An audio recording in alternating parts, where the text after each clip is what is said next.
ಹೊನ್ನಾವರ ತಾಲೂಕಿನಲ್ಲಿ ವರುಣನ ಅಬ್ಬರಕ್ಕೆ ವಿವಿಧೆಡೆ ಅನೇಕ ಹಾನಿ ಸಂಭವಿಸಿದೆ. ಮೋಡ್ಕೋಡ್ದ ಪಾತ್ರೋನ್ ಮತ್ತು ರೋಡ್ರಿಗೀಸ್ ಅವರ ಮನೆ ಮೇಲೆ ಕಾಡು ಜಾತಿಯ ಮರ ಬಿದ್ದು ಹಾನಿ ಉಂಟಾಗಿದೆ.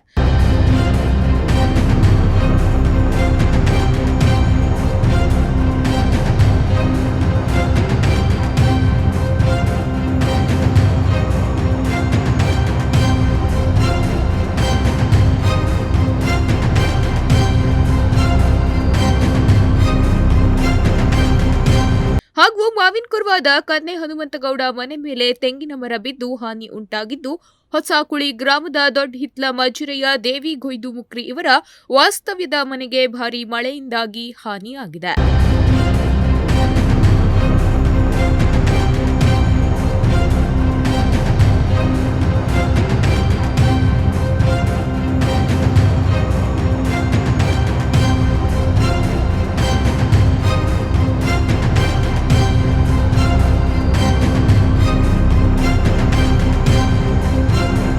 ಇನ್ನು ಈ ಘಟನೆಯಲ್ಲಿ ಯಾವುದೇ ಜನಜಾನುವಾರು ಪ್ರಾಣಹಾನಿ ಸಂಭವಿಸಿಲ್ಲ ಎಂದು ತಿಳಿದುಬಂದಿದೆ.